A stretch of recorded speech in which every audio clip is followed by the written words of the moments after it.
কথা বলে বলাই ঝুড়ি ভর্তি পেঁয়াজ মাথায় করে বাড়ির দিকে ফিরতে থাকে। ওই বাঁশ বাগানের শির ডগায় বসে থাকা ডাইনির নাকে পৌঁছায়। উদয়পুর গ্রামে এক চাষির ছিল দুই বউ। ছোট বউ ছিল যেমন সুন্দরী তেমনই ছিল অহংকারী।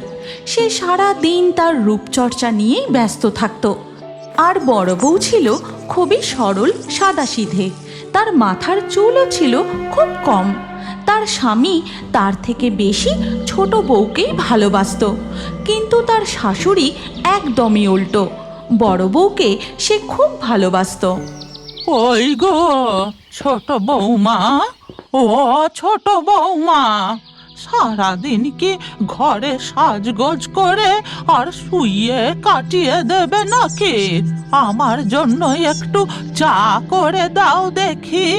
শাশুড়ির এই কথা শুনে ছোট বউ ললিতা ঘর থেকে বেরিয়ে আসে। আমি ওইসব চাটা করতে পারবো না, আমার নরম হাতে কড়া পড়ে যাবে। আপনার প্রিয় বড় বউকে গিয়ে বলুন না। উফ, রূপের দেমাগে যে দেখি মাটিতে পাই পড়ে না। সারাদিন বড় বউটা সংসারের জন্য কত কাজ করে, আর তোমাকে তো শুধু চা করতে বললাম, সেটাও পারবে না? না, পারবো না। তখন সেখানে মালাবতী এসে বলে, মা, ছাড়ুন না, ললিতাকে কিচ্ছু করতে হবে না। আপনি একটু বসুন, আমি এক্ষুনি আপনার জন্য চা করে নিয়ে আসছি। এই বলে মালাবতী তার শাশুড়ির জন্য চা বানিয়ে নিয়ে আসে। এরপর দুপুর গড়িয়ে বিকেল হয়ে যায়। ওদিকে মাঠে যাই, এবার বাড়ি ফিরে যাই, সন্ধে হয়ে আসতে চললো। আজ যা পেঁয়াজ তুলেছি তাই নিয়েই বাড়ি ফিরে যাই। এই কথা বলে বলাই ঝুড়ি ভর্তি পেঁয়াজ মাথায় করে বাড়ির দিকে ফিরতে থাকে। সে যখন হাঁটতে হাঁটতে বাঁশবাগানের রাস্তায় প্রবেশ করে, তখন প্রায় সন্ধে হয়ে এসেছে। এমনিতেই এই বাঁশবাগানটা এত ঘন, তার ওপর আবার সন্ধে হয়ে গেল। আমাকে আরো জোরে জোরে পা চালাতে হবে। বলাইয়ের ঝুড়ি ভর্তি পেঁয়াজের গন্ধ ওই বাঁশবাগানের শির ডগায় বসে থাকা ডাইনির নাকে পৌঁছায়। কে যায়? কে পেঁয়াজ নিয়ে হেঁটে যায়? আহা, পুরোনো দিনের কথা আবার মনে পড়ে গেল। কি সুন্দর পেঁয়াজের গন্ধ! কতকাল কচমাচ করে চিবিয়ে পেঁয়াজ খাইনি। এই কথা বলে পেঁয়াজ খেকো ডাইনি উড়তে উড়তে বলাইয়ের পিছু নিতে থাকে। তারপর বলাই বাড়ি পৌঁছে, মালা, ও মালা, কই গো, কোথায় গেলে? দেখতে পাচ্ছ না স্বামীটা সারাদিন মাঠে ঘাটে খেটে ঘরে ফিরেছে? একটু শরবত করে দিই, তা না, ঘরে ঘাপটি মেরে বসে আছে। বলাইয়ের ডাক শুনে বড় বউ মালাবতী এক গ্লাস শরবত এনে তার স্বামীকে দেয়। বলাই দাওয়ায় বসে শরবতটা খেয়ে মালাকে জিজ্ঞাসা করে, মালা, বলছি ললিতা কোথায় গো? সারাদিন ললিতার মুখখানা দেখিনি, কোথায় সে? ললিতা, ও ঘরে রূপচর্চা করছে। তুমি হাত পা ধুয়ে নাও, আমি রান্নাঘরে গেলাম, রাতের খাবার বানাতে হবে। এই বলে মালাবতী রান্নাঘরে চলে যায়।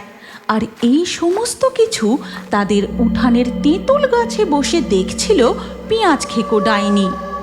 ওই লোকটা দেখছি তার বড় বউকে একটুও ভালোবাসে না।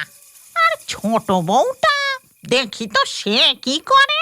এরপর বলাই ছোট বউ ললিতার ঘরে যেতেই ললিতা বলে, তোমার এই ফেরার সময় হলো? জানো, তুমি বাড়িতে না থাকলে বড় বউ সারা দিন আমাকে সংসারের কত কাজ করায়। কাজ করে করে আমার শরীর একদম দুর্বল হয়ে যাচ্ছে। এমন চলতে থাকলে আমি কিন্তু বাপের বাড়ি চলে যাব। ললিতার মুখে এই কথা শুনে বলাই রেগে গিয়ে রান্নাঘরে যায়। বড় বউ, বড় বউ, তুমি আবার ছোট বউকে দিয়ে কাজ করিয়েছো? তোমাকে কতবার করে বারণ করেছি না, ছোট বউকে কাজের কথা কিছু বলবে না? এই ছোট বউ তো বেশ কুচুটে, আর রূপের খুব অহংকার। আর এই পেঁয়াজ চাষি তো দেখি তার ছোট বউকে একেবারে মাথায় তুলে রেখেছে। বলাইয়ের গলার আওয়াজ শুনে তার মাও রান্নাঘরে আসে। বলি, তোর ছোট বউ তো এক গ্লাস জল গড়িয়েও খায় না, আর তার কথায় তুই একেবারে তেলে বেগুনে লাফাচ্ছিস। ললিতা আমাকে এক কাপ চা পর্যন্ত করে দেয় না, আর সে করবে নাকি সংসারের কাজ? ছাড়ুন না মা, ছোট আমাকে নিয়ে যা খুশি বলুক। আপনি আমাকে এত ভালোবাসেন, তাতেই আমি খুশি। মা, আপনি ঘরে গিয়ে বিশ্রাম করুন, আমি এক্ষুনি আপনার আর আপনার ছেলের জন্য চা করে নিয়ে আসছি। এরপর মালাবতীর শাশুড়ি ও বলাই রান্নাঘর থেকে চলে যায়। ঠিক তখনই তেঁতুল গাছ থেকে ওই ডাইনি রান্নাঘরে ঢুকে মালার একদম পিছনে দাঁড়িয়ে মনে মনে বলে, এবার হবে আসল মজা, ছাড়িয়ে খাবো পেঁয়াজের খোসা। আসবে যখন চোখে জল, ছোট বউ বলবে পালিয়ে চল। এই বলে ডাইনি মালাবতীর শরীরে ঢুকে যায়। তারপর সে উনুনের আগুনটা আরো জোরে জ্বালায়। যাই গিয়ে ওই পেঁয়াজ ভর্তি ঝুড়িটা নিয়ে আসি। এই কথা বলে মালাবতী রূপী ডাইনি ওই পেঁয়াজ ভর্তি ঝুড়িটা রান্নাঘরে নিয়ে এসে রাখে। তারপর ঝুড়ির সামনে বসে সেই গোটা গোটা পেঁয়াজগুলো টপাটপ করে খেতে থাকে। এই পেঁয়াজগুলো কত সুস্বাদু, কি ঝাঁঝ! এতকাল পরে এমন ঝাঁঝালো পেঁয়াজ খেয়ে মন একেবারে জুড়িয়ে গেল। ঠিক তখনই ওই ঘর থেকে বলাই বলে, কই গো মালা, চা হলো তোমার? চা করতে এত সময় লাগে নাকি? কখন থেকে বসে আছি। বরের কাছে ভালো সাজার এই সুযোগ, আমি বরং নিজের হাতে চা করে শাশুড়ি আর বরকে গিয়ে দিই। ললিতা বসার ঘরে গিয়ে শাশুড়ি ও তার বরকে বলে, দেখছো তো, বড় বউ এক নম্বরের অলস। তুমি আর একটু ধৈর্য ধরো, আমি এক্ষুনি তোমার জন্য স্পেশাল চা বানিয়ে আনছি। এই কথা বলে ললিতা রান্নাঘরে চলে যায়। ততক্ষণে বড় বউ উনুনে দাউ দাউ করে আগুন জ্বেলে রান্না করতে শুরু করেছে। তাই দেখে ছোট বউ গ্যাসের ওভেনে চা বসায়। ও বড় বউ, তুমি রান্না করছো না যজ্ঞ করছো? এমন কাঠের চুলায় রান্না করলে আমি তো কবেই তোমার মতো কালো টেকো পেতনি হয়ে যেতাম। ছোট বউয়ের এমন কথা শুনে বড় বউয়ের মধ্যে থাকা ডাইনি খুব রেগে যায়। তোর খুব দেমাক না, মজা দেখাচ্ছি। এই বলে ডাইনি মনে মনে মন্ত্র পড়ে একটি অদৃশ্য পেঁয়াজ নিয়ে গিয়ে চায়ের পাত্রে ফেলে দেয়। কিন্তু ছোট বউ কিছুই বুঝতে পারে না। এরপর সে চা নিয়ে গিয়ে শাশুড়ি ও স্বামীকে দেয়। তারপর তারা চায়ে এক চুমুক দিতেই এ কি বানিয়েছ গো? আর চায়ে এমন পেঁয়াজের গন্ধ কেন? হায় ভগবান, চায়ে তুমি আদার বদলে পেঁয়াজ দিয়েছো নাকি? ইস, কি বিচ্ছিরি চা! থু থু। না না, আমি তো আপনার জন্য স্পেশাল চা করে আনলাম, পেঁয়াজের গন্ধ কোথা থেকে আসবে? আর ওদিকে বড় বউয়ের শরীরে থাকা পেঁয়াজ খেকো ডাইনি পেঁয়াজ দিয়ে নানান রকমের সুস্বাদু খাবার তৈরি করে তারপর খাবার ঘরে পরিবেশন করে। মা, ছোট বউ, বলছি শুনছো? তোমরা সবাই এসো, আমার রাতের খাবার তৈরি হয়ে গেছে। এরপর সবাই খেতে বসে। তারপর পেঁয়াজ দিয়ে তৈরি সুস্বাদু নানান রকমের খাবার খেয়ে বাহ, বড় বউ কি রেঁধেছ গো! এমন পেঁয়াজ দিয়ে রান্না আগে তো কখনো খাইনি। কি সুস্বাদু!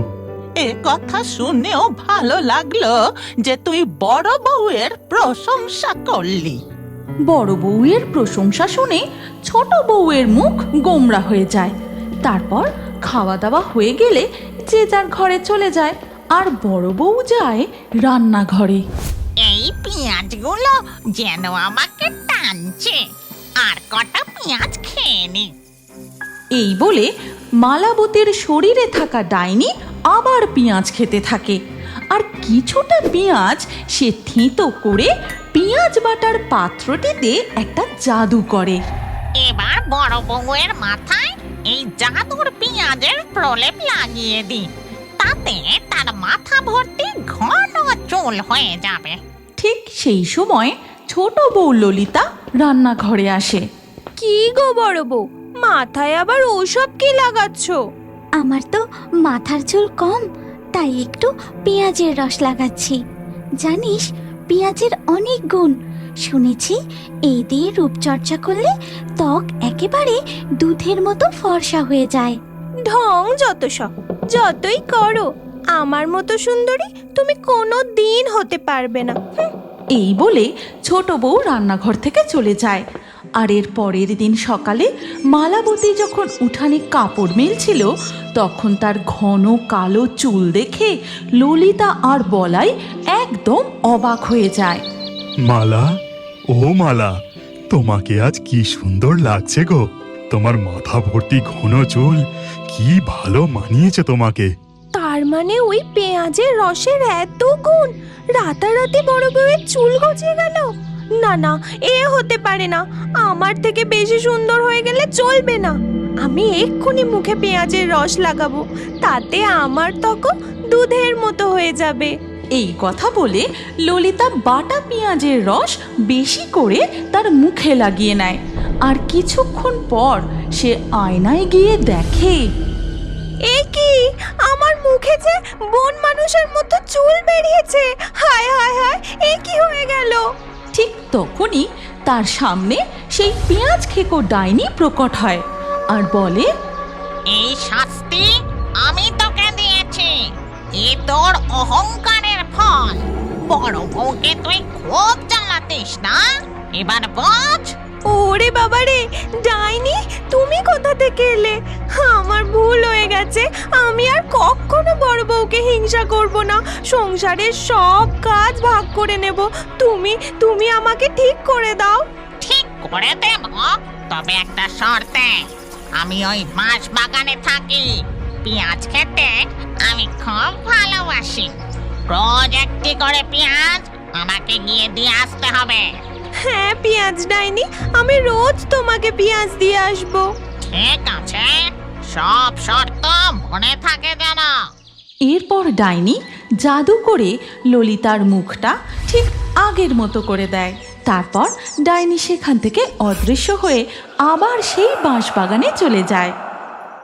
আপনি কি জানেন, আপনার নাম আমাদের কার্টুন ভিডিওর মধ্যে দেখানো হয়? তাই আমাদের চ্যানেলের নাম মনে রাখবেন, সি টুন, মানে ইন্ডিয়ার সেরা ইউটিউব কার্টুন। ভূতের কার্টুন, ডাইনির কার্টুন, জলপরীর গল্প, রূপকথার গল্প দেখতে চাইলে সার্চ করুন সি টুন। আর আমাদের কার্টুন ভিডিও দেখতে দেখতে কমেন্টে আপনার নাম লিখে দিন। আজকের লাকি ড্রয়ে বিজেতাদের নামগুলি হলো শর্মিন, শুভঙ্কর, কর্ণ, মৌসুমী, বকুল, নোহা, আসাদিয়া, দেবদাস, অনন্ত, হীরা, সুমন, জয়, চয়ন, তহসিন, অনিত্য। আর স্ক্রিনের উপরে আসা এই পরবর্তী ভিডিওতেও ক্লিক করে ওই ভিডিওতেও আপনার নাম লিখে দিন। তাহলে বন্ধুরা, দেখা হচ্ছে পরবর্তী ভিডিওতে। আমাদের চ্যানেলের নাম অবশ্যই মনে রাখবেন কিন্তু, সি টুন, মানে ইন্ডিয়ার সেরা ইউটিউব কার্টুন।